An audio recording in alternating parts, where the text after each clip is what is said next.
Hello everybody, welcome back to the channel. Today I thought I would do something that I thought would be pretty funny that I hadn't seen before on the internet, and we're going to do a tier list of every Messier object. I don't know how long this is going to take me, I might really regret my choice, but we're going to go through all the Messier objects and just put them all in a tier list. Before we get into the list, I should actually tell you what the Messier catalog is. So back a long time ago, I think in the 16 or 1700s in France, this guy named Charles Messier, he began recording objects in the night sky that he wanted to remember weren't comets. So basically Charles was just going all around the night sky way back when, and he was saying, oh, I'm only looking for comets, so I need to keep track of all these things that aren't moving in the sky just so I can keep in my head that, these are not comets and I should not be looking at them. Little did he know, he didn't know any of these things were probably some of the best and most classical, brightest deep sky objects out in the whole night sky. So he gave us a whole classical list of deep space objects, including open clusters, globular clusters, galaxies, nebulae, all kinds of awesome things that he had no idea what they were, but now all of us astrophotographers continue to look at them to this day, and the catalog still carries his name, starting with an M for Messier.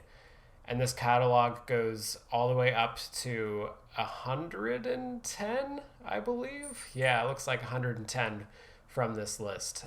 Some objects were added posthumously, I believe, so he didn't discover all of these, but many of these can be attributed to him. Without further ado, let's get into the Messier catalog. We're starting with a good one. I'm going to work my way up linearly throughout the Messier catalog, so of course this means we're going to be starting at M1. Now, M1 is a very interesting object. This is a planetary nebula, or the remnants of a star that died a long time ago. And a lot of you people may think that this isn't a very interesting one to take photos of because it's pretty small in the sky. But this, in my mind, deserves an S tier. We're starting off strong on this list. And the only reason is because this object is pretty unique in that you can see it changing over time. There are a couple people who have some good multi-year time lapses of this object, and it's one of the few examples where an amateur can record. The cat is back. It's one of the few objects where you can record a change in shape over time within your own lifetime. So it's super awesome, super unique, a very cool object, and for that reason I think it deserves an S tier. M2. There are a couple different types of objects in this list. Like I said, there's nebulae, galaxies, and then there's open clusters and globs. And a lot of these globs don't really have very many interesting things going on in them. They're just really boring looking. And I actually don't even know what a lot of them are. So we're going to see, where is Messier 2? And is there anything cool next to it? Not looking good, guys. Messier 2 looks like a pretty boring one. This one is really not interesting. I'm kind of an extremist on the globular clusters. While this one doesn't really make me that upset, it does have some structure. It's got some of the blue and the orange stars, which we love to see, blue and orange, those contrasting colors. So that's a D tier for me, solidly D tier. All right, moving on. Messier 3. In general, if I don't know what it is off the top of my head, it's probably a globular cluster. Where is Messier 3? M3, another glob. This one's looking a bit more blue from the image. Cat, welcome to part 25 of my girlfriend's cat tries to interrupt the video. All right, Messier 3, not a lot going on, pretty underwhelming. It's going to the D tier, probably along with every other globular cluster on this list. And it's going to be the same way with M4. I think M4 might be next to something interesting. Okay, M4 is a special one. And it's not special because it's pretty, it's special purely by association because it's inside Rho Ophiuchi.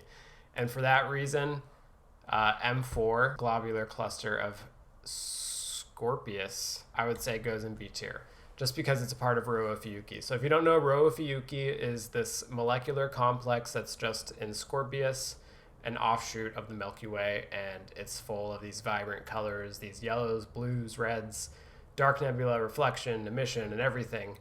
And I guess the simulation creators just thought it would be cool if we threw a globular cluster in there. So M4 sits right inside of Rho Ophiuchi, and it's one of the mainstays of the whole complex. And it makes it more unique having it there, so I think M4 deserves a little bit of a higher spot in the list. So we'll give it to M4 for being a little unique. All right, M5. You're gonna find this is a common thing, that there's a lot of globular clusters on this list. They're easily mistakable, I guess, for gray blobs of nothing or comets, you know? So M5 is really not doing it for me as well either. But it's got the blues and it's got the oranges. So M5, you get a D tier. Ooh, this is a rare one. Messier 6 is the butterfly cluster. And for a second, I thought this was the beehive cluster. I guess I really don't look at clusters enough to know what they are visually. But the butterfly cluster looks like it's actually kind of pretty. With different clusters, there's globular clusters, which are kind of tight, compacted stars like these things. And then there's open clusters, which are more loosely bound groups of stars. There's less of them, but oftentimes they can have a lot more color. And such is the case with Messier 6, solely by the fact that it has nice big blue stars. As an astrophotographer, that gets brownie points with me. M6 gets a B tier, just because it has nice big blue stars. All right, next up is M7. Messier 7, the Ptolemy cluster. Now, the Ptolemy cluster is a lot like the butterfly cluster, where it's got a bunch of nice young blue stars. But this one is actually pretty cool too, because it's kind of in the Milky Way itself. It's kind of in that the big bright glow with all the small yellow stars that honestly contrast really nicely with the rest of the cluster. Messier 7 goes along with the rest of the more interesting clusters. All right, this is an important one. Messier 8. This one holds a special place in a lot of our hearts. This is the Lagoon Nebula. This is a very bright and large emission nebula in Sagittarius that, if you've done astrophotography in any capacity, then you've seen it before. It's in all your wide-angle photos. Everyone's shot a telescope photo of it. It's big, it's bright, it's good in RGB, it's good in narrowband, and it's just an obvious S tier pick. I like the structure I'm developing so far. I'm consistent in my rankings. Some of these globs are going to get a fat F tier though, I can tell you that right away. Messier 9. I've never even heard of this. Messier 9 does not look like it has any color at all. F tier cluster. Honestly, this is like a slew over object. That's a new term I'm calling. Like a flyover state, this is a slew over Messier object. Just absolute snooze fest. M10 might be a bit better. No, looks like M10 is in Ophiuchus. That is a cooler constellation. However, it's still pretty boring. M10, F tier. Not a good time. M11. Ooh, I think this one might be the beehive cluster. Give me the beehive. I'm so ready for it. Now this is the wild duck. So this is another kind of bluer open cluster like the other ones, but this one is not as interesting looking. M11 gets C tier. M12. Hubble has kind of a interesting photo of it, but this one is also in Ophiuchus and it barely has any natural color. M12 is a fat F tier. M13. I don't know, guys. M13. Some of you are probably going to hate me for disgracing an object like this. For those who don't know, of all the globular clusters in the Northern Hemisphere, M13 is definitively the best out of all of them, if you're just going by color and brightness and most interesting background story wise, with like things like the Arecibo message and what have you. But it's still not really that interesting to shoot unless you've got the biggest focal length on the planet. And I really wouldn't go out of my way to shoot M13 more than I would a boring open cluster.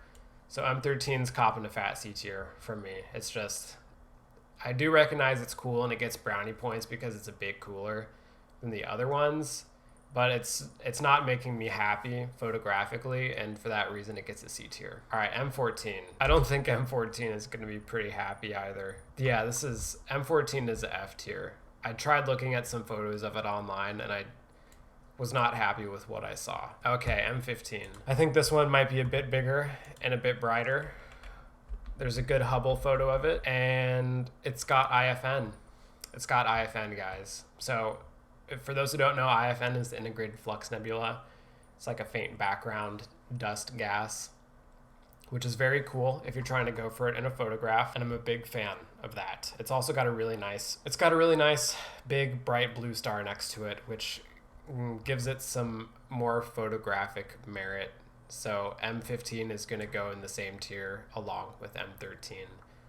I can't really make a cluster better than M13. You know what I mean? Like that C tier is the max any cluster is going to be on my tier list for Messier objects. M16, it's time. M16 is the Eagle Nebula. It's in the constellation Serpens, I believe. It's a bright emission nebula. It's good in RGB. It's good in narrowband. It's got the pillars of creation. How could you go wrong with having the pillars? It's just a great time. M16, pure S tier. M17 is kind of like the ugly brother to the Eagle Nebula. It's right next door. It's still bright like M16 is. It's probably even brighter, in fact, and it's also good in every single filter because it's so bright, but just because it's next to something way cooler, I would say M17 would be an A tier object for me. It's interesting, but not so interesting that I'd be willing to shoot it instead of M16, which is right next to it most of the time. I have spent some fair amount of time on it, but it's not as cool as M16, and that's just reality. We would all pick M16 first. All right, Messier 18. What even is M18? This is in Sagittarius. This is an open cluster in Sagittarius. I really don't know how Charles confused this with a comet because you probably have to be pretty hard of vision to mistake it for the two, but I'll give him the benefit of the doubt because it's been a lot of time, but this is a C tier for me. M19. I don't even know what this one is either. M19. Oh, hold up. It is, it's not looking good. So M19 is kind of in Scorpio Sagittarius. It's next to Rho Ophiuchi, like M4, kind of like M4, but it's not in the interesting part. It's a bit off in the distance. So M19 doesn't quite make the B tier cut for me. I wouldn't even say it makes the C tier cut if I'm being honest with you. M19 gets a D. I'm sorry, M19. All right, M20. Easy. M20 is like 3 nebulas in one. You got the dark, you got the reflection, you got the emission. It's good in LRGB. It's good in every narrowband channel. It has really cool features on the inside at high focal length. Really great object.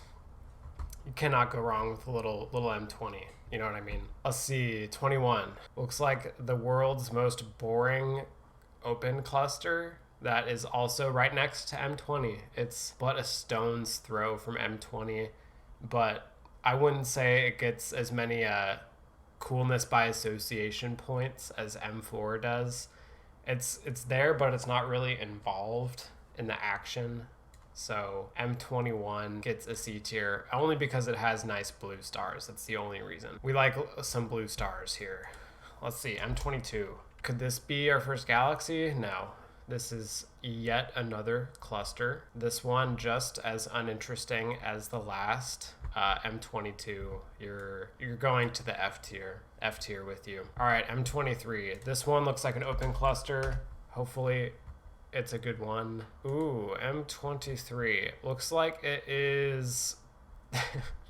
It's a very small open cluster that's in Sagittarius, kind of a bit distant from the Lagoon and the Trifid Nebula. Again, too small to be interesting and too far away from anything to be cool by association or have anything photographically interesting about it. I mean, it does have the background yellow stars, kind of like M18 did. So just if we're playing fair, it should be in C tier along with that one. All right, M24. Now, things are heating up. Things are getting spicy. This one is a lot more visually interesting. This is the Sagittarius star cloud. I've actually imaged it many times just going over it, but I had no idea that it was called the Sagittarius star cloud. This is the small Sagittarius star cloud. Very pretty, a lot of luminosity, and there's some HA and stuff too. That's pretty interesting. That's cool. This one makes you think when you look at it, you know? You're thinking, so many stars, so many planets, so much potential for life, blah, blah, blah. You know, it really says a story. And man, why did I put M7 on B tier? This hardly even stacks up to M24. M24 might deserve an A tier, but tentatively we're putting it in the B tier for now. It's definitely a big step up from all the star clusters we've seen so far. All right, M25. I can tell you right now that this is going straight to the bin. M25 is a very boring open cluster that is just close to the Milky Way core. Boring. M26. Man, Charles really was just racking up open clusters in Sagittarius. This is like half of the Messier catalog are random open clusters that he's found. This is also F tier, boring. M27. Now, this is actually the second planetary nebula we've come across. M1 got a clear and obvious S tier. That's kind of where I'm leaning with M27. M27, the Dumbbell Nebula or the Apple Core Nebula, is a very, very pretty planetary nebula in the constellation Vulpecula, and it's just an awesome object. It's very bright, and it has an incredible set of halos spiraling outward from the core of the nebula, and it's just pretty epic. This is a clear S tier for me. Probably one of the best planetary nebula in the northern hemisphere at all, I would say. Alrighty, M28. Where is 28? I don't remember that Messier number, so I'm willing to bet my life that this is some kind of open cluster or globular cluster, but don't hold me to it as I scan. Oh yeah, there we go. Globular cluster. Looks like I get to live another day. Thank you, Charles. Let me guess, it's in Sagittarius? Ooh, yeah, it is. Thank you. Thank you, Charles, for giving me another glob in Sagittarius. You know, I can see that this wasn't the point of the list to pick photographically pretty things, and this is not a very useful way of looking at the list because this isn't at all what it's intended for. But from an astrophotographer's point of view, this is the list you look at for photos most of the time, and this is how I would rank everything for photos. So I'm going to be a little harsh. I'm going to be a little judgy, especially on these globular clusters. All right, M29. Please tell me it's not in Sagittarius. Thank the Lord. It's an open cluster in Cygnus. Now, this is a big shakeup. I haven't seen... Are there even any Messier objects in Cygnus? Now that I think about it, I can't name any Messier objects in Cygnus off the top of my head, at least ones that are nebulae. This one's not really interesting though. This is pretty boring. Yeah, there's some HA clouds around it. And for the HA clouds, I'll give it a D tier, but that's not even the focus of the object. Not too many bonus points to go for it. M30.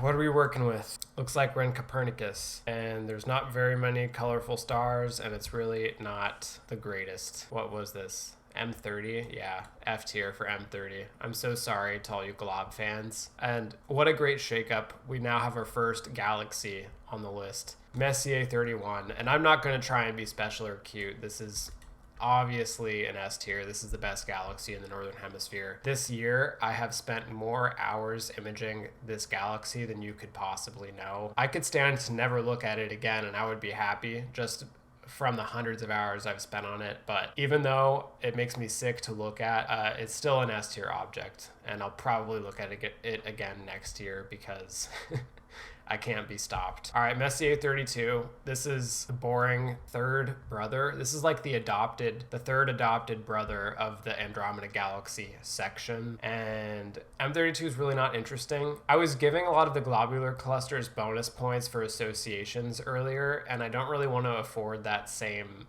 treatment to M32. I want to look at this one more objectively, and by itself it's pretty boring. It's only cool because it's right next to Andromeda. So it's a C. That one's a C tier. I would rather look at this boring tiny galaxy than any of these globular clusters on the list. So it gets to stack up a bit higher for me. All right, next one, Messier 33. This is kind of the boring brother to M31, but in some ways I actually find it a lot less boring than M31 because it's got a lot of narrowband nebulae in it that you can shoot with narrowband filters.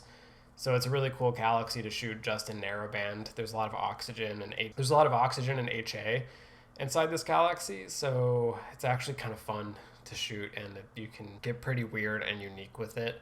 Would I take it over Andromeda? That's the question. You really need high focal length to make it look great, but it is very cool. I'm going to put it in A tier, just a little bit below Andromeda. Part of me wants to swap Andromeda for A tier and Triangulum for S tier, but I'm too biased right now to make a sober call on that. We're back to our star clusters after that fun break. Looks like M34 is an open cluster in Perseus. It has some bright colorful stars, which, you know, that's really cool.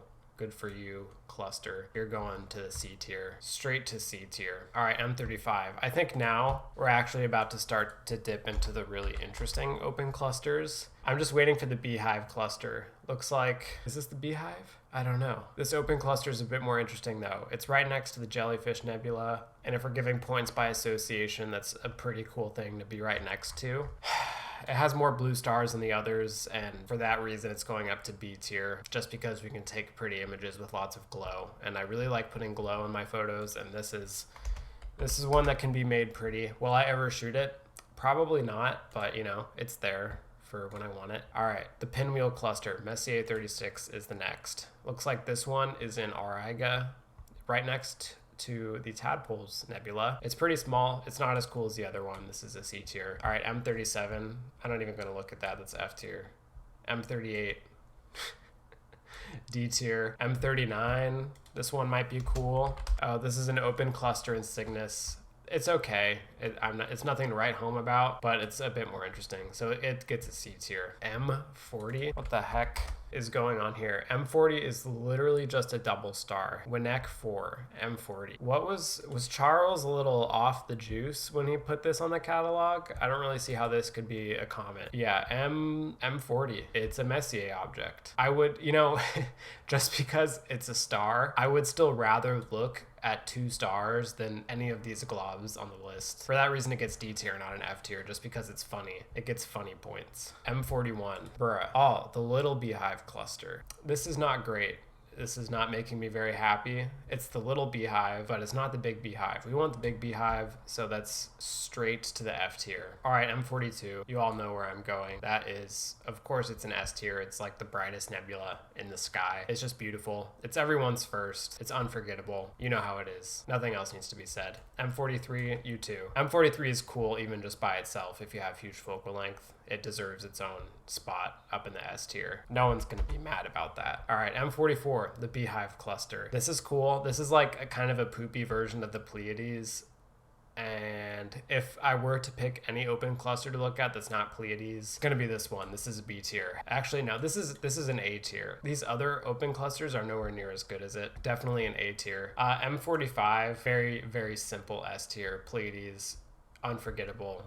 Amazing. So many photographic options, so many interesting details in the middle. All right, M46 open cluster, F tier. Ew. M47, F tier. M48, got some blue stars, but D tier. M49, oh, thank goodness we have a galaxy.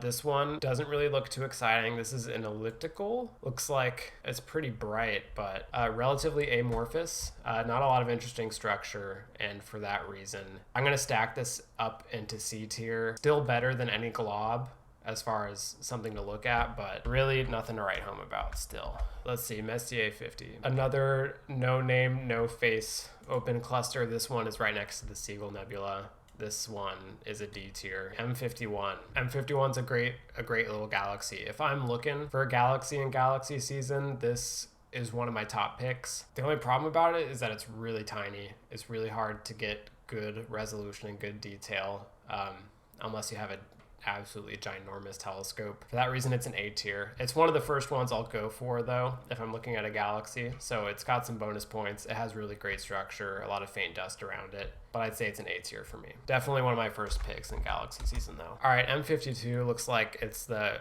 random cluster, open cluster that's sitting right next to the Bubble Nebula. I'm really proud of it for being next to something cool, but I'm not going for it. There we go. Oh, my telescope just started. I don't know if you saw my notification there, but I just got a subframe. All right, moving on. What did we just do? We just did M52. Yeah, that's great.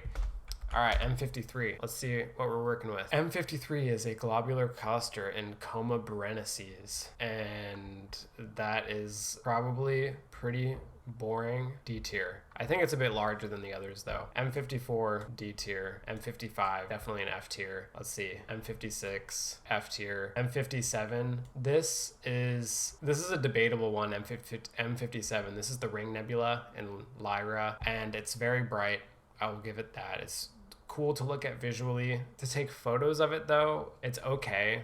It's pretty interesting if you have an absolutely huge telescope. Don't have a telescope that's at least like 3,000 millimeters focal length. It's a bit underwhelming, and it's quite difficult to resolve its outer features, but they can look okay. For that reason, that's going in the A tier. It's not quite S for me just because it's so small. I'd rather pick the dumbbell over it, or rather even do M1 over it, but you know, it's in the back of my head and I'm always thinking about it. All right, M78, definite S tier for me. I actually might be imaging it right now. Just kidding, no, I'm not. I have it scheduled for tonight because I'm currently imaging it. This is a reflection nebula in Orion, and it's insane structure, insanely beautiful, dark nebula and deep blue reflections. It's super ominous looking, it's really trippy, and it's just gorgeous. I've always wanted to take a photo of it, but it's never worked out for me. And that's why I'm going for it right now. All right, our list is starting to get a bit smaller. I can actually zoom in. Now we're going on to M79, which I don't know what that is. That is a boring glob, straight to F tier. M80, it's got some color, D tier. M81, now that's a name we all know, and it's a name we all love. This is one of Bode's nebulae in, I think, Ursa Major. One of the best galaxies to look out for in galaxy season, and one of the coolest ones at any focal length to look at, because it has a very cool friend right next door. Would I take a picture of it over its friend? Probably not. I prefer M82, but M81 is still a great target, and by association, it's pretty great at any focal length. A tier.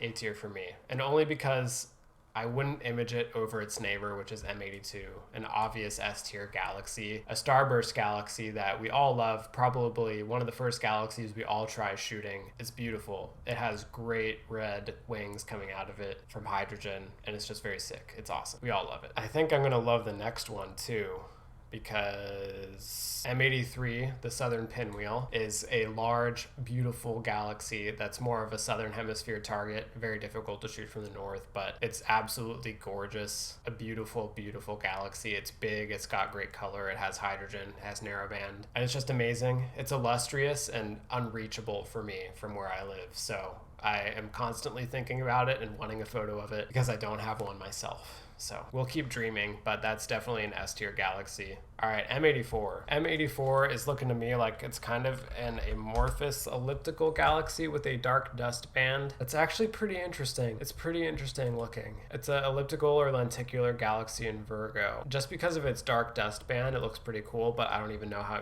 imageable that is. But would I image it over literally any other globular cluster in the night sky? And the answer to that question is heck yeah. So M84 is definitely B tier, even though I've never seen it. I don't know what it looks like through a normal telescope. I would still rather try it than anything else. All right, M85. I think this one's probably also going to be in Virgo. There's a whole lot of these lenticular elliptical galaxies in Virgo that have got some stuff going on. Man, it looks like M85 kind of has some really cool dust waves going on around it. That one's probably one to put on the bucket list for galaxy season. M85, definitely pretty neat. M86 is looking very similar. It looks like Charles went absolutely bananas in the Virgo area, much like he did with globs in Sagittarius. This one is the dominant galaxy, it looks like, in Markarian's chain.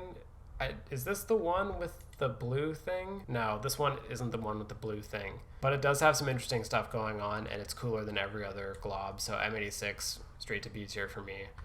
M87 and the black hole jet, A tier. Just because it has a black hole jet, that's an instant A tier for me. Yeah, there's nothing else interesting about this galaxy other than that it's in Markarian's chain area, you know, so you can get multiple at once. But that little blue jet makes it pretty cool and definitely worth a look. M88, I really like Adam Bloch's photo of M88, so I'm putting it up here just because it looks really cool. This is another galaxy, one that isn't really imaged a whole lot, but man, it's really pretty looking. I would love to shoot a photo of that sometime. All right, M89. This looks like really boring. Another random elliptical. I don't know how this one stacks up with the globulars, which is really saying something. M89, you're going to D tier with the globs. I'm sorry. M90. M90 has got something going on, and I think I recognize this galaxy's face from somewhere. I don't. I've never shot it before. It's very pretty, and it looks like it has a whole thing of HA around it. That's pretty neat. Yeah, I think I skipped a bunch. M90 is pretty cool. That one's going to A tier. I just realized I skipped a whole bunch. We're gonna go back down the list. M75, boring glob, F tier. M74, I know I haven't done that yet. I missed a whole bunch of the 60s. I'm going to talk about M74 though. M74 is going to the B tier for me. It's small. It's okay. It's not that special of a galaxy. I don't know why you would look at M74 over the Pinwheel, because it's just not as cool and it's not as big. But I'm allowed to talk trash about this galaxy right now because I'm taking photos of it. This is, as we're recording the video live, I'm taking photos of M74. So I'm going to give it some M74 slander. I mean, it's a grand design spiral galaxy, so it's pretty neat, but is it as cool as M83? No. Is it as cool as M101? Definitely not, but it's there. We're just checking it off the bucket list at this point, you know what I mean? There's better grand design spirals that I'd rather shoot, so it's a B. All right, M58. Let's see here, Mr. M58. M58 looks like kind of a boring barred spiral galaxy, like a boring version of M81. This is a B tier as well. Definitely a B tier. Let's see, M59. That's like an amorphous looking, this is like a worse version of M110, and it's not even next to Andromeda. Ew, this is going to the C tier. M60. All right, this one looks like a galaxy group. Okay, so you've got a cool galaxy right next to you. It's really saying something when the galaxy next to the Messier galaxy is cooler than the Messier galaxy. That's a bit of a problem, but just because it's got a cooler galaxy next to it, I won't put it in D tier. It's going to be in C for me. All right, where are we going? M61. I have never shot this before, but I think this one is actually pretty banging. Yeah, it's got some detail. It's definitely got some detail to it. This is a grand design spiral. Definitely a smaller one. This one would go into B for me, for sure. M62, I'm sick of looking at those. F tier. M63, the Sunflower Galaxy.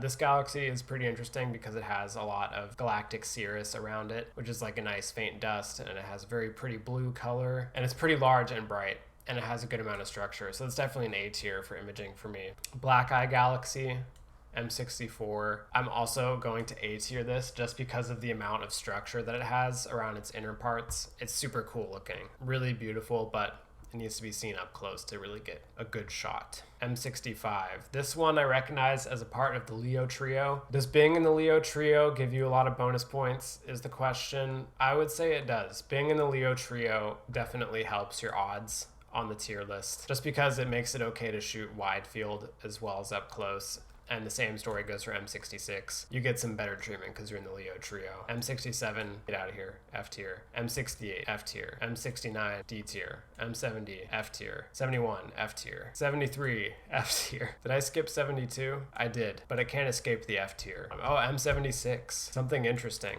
A small planetary nebula, the Little Dumbbell. This is pretty small. It's pretty bright. Would I image it over the actual Dumbbell Nebula? Probably not. But I would rather image it than all those galaxies. So that's A tier. M77. This is just another random grand design barred spiral galaxy. I'm not insane over it. You know what I mean? If I had a giant telescope, sure, this would be pretty neat, but I'm not that excited about it. You get the B tier. Oh, looks like I'm running out of space once more. We have to expand the size of the window so that we can fit every glob in the F tier. All right, looks like our next lowest on the list would be M91. Let's see what we got, Charles. Another grand design barred spiral galaxy. I'm not going crazy over it, but it's a B tier. M92, F tier. M93, F tier. M94. I'm not playing around talking about globs anymore. I just want them out of my face. M94, kind of interesting. I've seen this before and I've edited some photos of it, but I haven't shot in it personally, and I don't really have the desire to. M94, B tier. Solid B tier. Let's see, M95. M95 looks like a grand design barred spiral galaxy, but it actually has some life to it. It's a bit more interesting than the others, and for that reason, you get B. You get B tier. M96. You can tell I'm not so much of a galaxy guy because they're not that cool. All right, M96 is pretty cool though. M96 is a grand design galaxy, but it's got a galaxy behind it that's in line with one of its spiral arms, and that's pretty cool. That's an A tier, definite A tier. M97, the Little Owl Nebula, or just the Owl Nebula. I'm just calling it little because it's small. This is a pretty boring planetary nebula. I'm not crazy about it. Yeah, I mean, it's okay, but it barely has any structure. The star could have done better when it blew up, so it's going to the B tier for sure. M98. I didn't even know that one was a Messier object, to be honest with you. I thought it was a random NGC object. M98.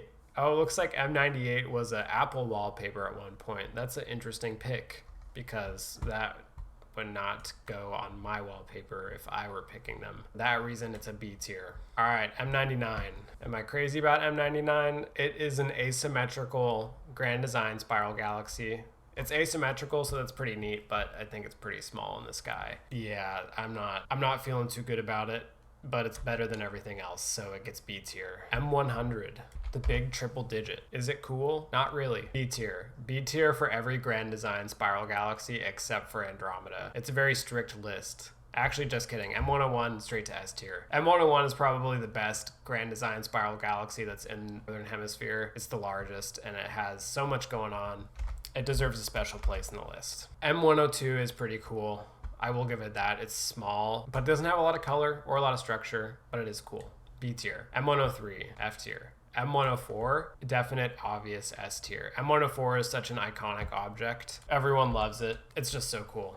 You can't go wrong. Oh, it looks like M105 is rocking a black hole jet, just like M86, but it's less cool, and it's red instead of blue. I don't think that makes it any better than M87, but if we're going just by black hole jets, I have to stay fair. That has to be an A tier. Actually, no, what am I kidding? This is a B tier. It can't go above those grand design spirals, you know what I mean? All right, M106, definitely an S tier galaxy. Who could forget the HA wings around it? It's just beautiful, a beautiful grand design galaxy. M107, get out of here. F tier. M108, what do we got? M108 looks like a no-name edge-on spiral galaxy. I'm not crazy about it. You get to go in the C tier because I'm sick of looking at you. M109, a barred grand design spiral, but this one has got a little bit of spunk to it. And M110, which is only cool by association with Andromeda, so it goes straight to C tier. So that is the whole tier list of Messier objects. I am pretty discriminatory when it comes to objects, as you can tell. Anything that was a glob or an open cluster that isn't Pleiades or the Beehive cluster was straight to the lower tiers. I was nice to some of the open clusters in the beginning, and I gave a couple of them B tier, but I don't think they deserve it compared to the grand design spirals. I think some other things might deserve to be an S tier. I think M51, M81, and yes, those all deserve to be in the S tier. I think some of these grand designs, M74, M61, M109, and M94 get to come to A tier. Everything else should stay in its place as being kind of boring compared to the top tier stuff. But yeah, that's my list. I like emission nebulas. I like big, bright galaxies. They're the most accessible. They're the most interesting. Yeah, if you have a big telescope, sure, all these other things look cool, but so do the good things, you know? There's a reason people go to the Grand Canyon every year to go take photos of the Grand Canyon, because it's grand, you know what I mean? And these things are like my Grand Canyon. They're the best, and they're gonna stay that way. So that was the whole tier list. This is probably the only object tier list I'm gonna do, because I'm not going through the new general catalog and tier listing all 10,000 objects. But, you know, actually, if I ever have 1 million YouTube subscribers, I will do a 1 million subscriber special where we do a tier list of the new general catalog. So if you want to see that, keep that in mind. Don't forget it, because that would be really funny if everyone remembered. But yeah, I hope you guys enjoyed. If you have any grievances with this selection, I'd like to settle it with you in the comments. If you want me to change my mind, try and convince me on some of these things. I'm open, not if we're talking globs, but yeah, I hope you enjoyed the video. I'll catch you all on the next one.